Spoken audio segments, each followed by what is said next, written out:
So if you have 208 million registered voters, you get 150 million people actually voting, and you've got all these places all across the country, you're probably going to find there is impropriety, there is fraud, but is it actually substantive or systemic? Except it always seems to be against Trump.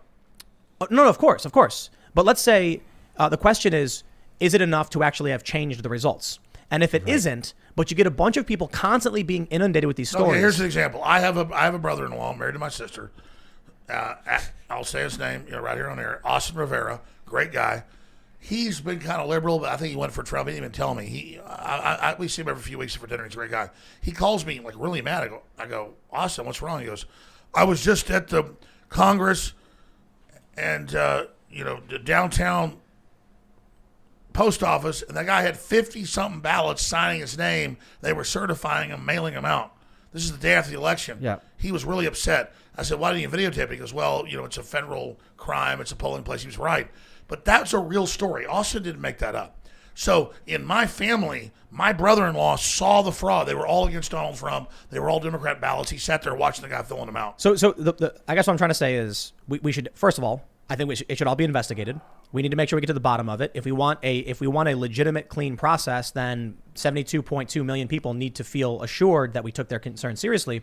But what if out of 150 million ballots, we had hundreds of thousands that wouldn't have had an impact, that were improper or fraudulent, and even though it wouldn't have changed the results, people feel like it would, and that triggers some kind of unrest or outrage. But here's the thing: we've been through this before, and I'm sure Alex remembers this. In 2000, we were told Gore v. Bush consistently, repeatedly, that not every vote in Florida was counted.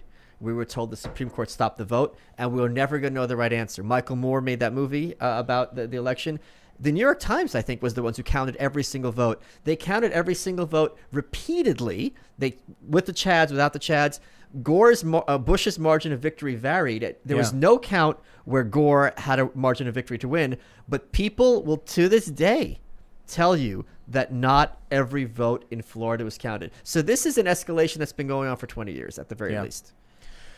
Well, so I guess the issue then is people are going to choose what they think is the truth. I think the issue is democracy is a sham, and it's ridiculous that I have to live my life based on what a lot of other people find popular.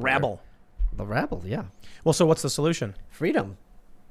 What does that mean? Means to not have any kind of government, to have people who are nobodies who win popularity contests telling me how to live my life.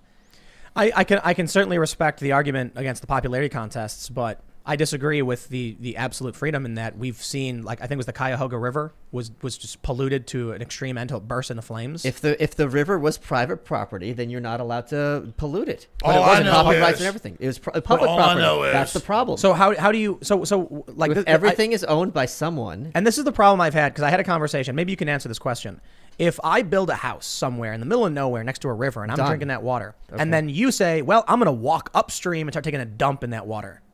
Well, that part of the river is yours, right? Or what? Who owns the whole river? Water rights, I'm not a lawyer, but I'll tell you, that's a navigable waterway.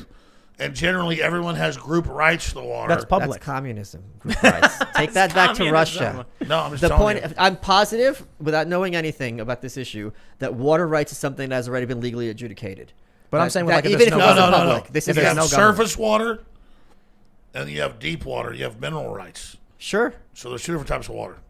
Like, I can't put a flag. Like, and separately in runoff language, there's the runoff water as well. I can't, in my house, shoot a laser into your house or a bright light, even though it's still your house, because that's violating your space. Right. So this would become a property rights issue. I'm not sure how that actually be resolved, but the point is, this is something that there's already very many. But you're talking about government then? No, I'm talking about some kind of security and private defense.